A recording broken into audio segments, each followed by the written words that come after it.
ये आप सभी जानते होंगे, जब तक परमानेंट मेंबर्स यानी कि अमेरिका, चीन, फ्रांस, रूस और ब्रिटेन हामी नहीं भरते हैं, तब तक भारत के यूएनएससी की परमानेंट सीट एक मुश्किल पड़ाव है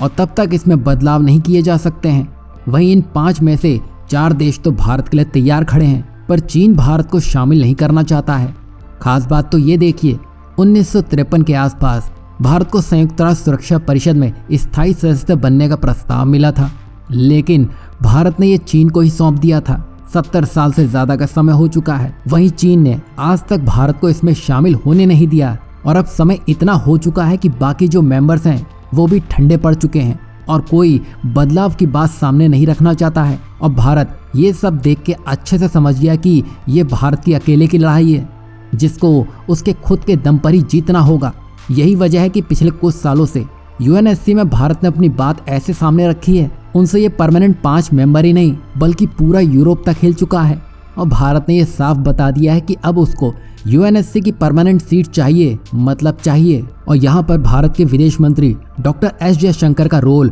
बहुत ही खास हो जाता है। जिस तरह उन्होंने हाल के महीनों में जो बातें दुनिया के सामने रखी हैं, उसने चीन को भी अच्छे से धूल चटा दी है। भारत अब एक कदम भी पीछे हटने वाला नहीं है, क्योंकि जहां भारत दुनिया की बड़ी आबादी के साथ ही साथ दुनिया की तीसरी सबसे बड़ी अर्थव्यवस्था बनने की ओर आगे बढ़ चुका है, साथ ही दुनिया में कोई भी समस्या या आपत्ति दस्तक देती है, भारत आर्थिक और रणनीतिक रूप से सहायता करने में सबसे आगे रहता है। वहीं जिस तरह यूएनएससी में डॉक्टर एस जयशंकर ने चीन पर हमला बोला है, उसने चीन को आधे से भी आधा कर दिया है। उन्होंने ये तक कह दिया है कि संयुक्त राष्ट्र सुरक्षा परिषद में सुधार का सबसे बड़ा प्रतिद्वंदी कोई पश्चिमी देश नहीं। मतलब यहाँ साफ समझा जा सकता है कि भारत चीन को साफ साफ टारगेट कर रहा था और ऐसा वार होता देख अब चीन भी समझ गया कि अगर भारत यूं ही आगे बढ़ता रहा तो यूएन में बदलाव को होने से कोई नहीं रोक सकेगा,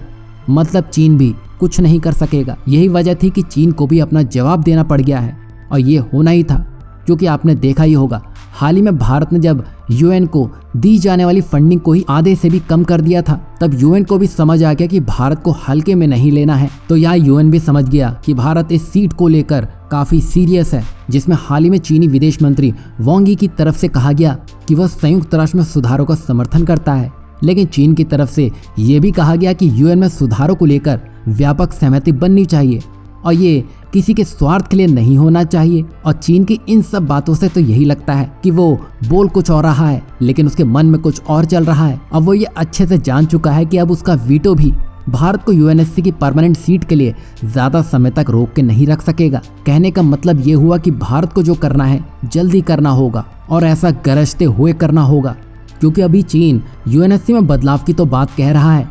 लेकिन क्या पता वो किसी दूसरी तैयारी में लग चुका हो।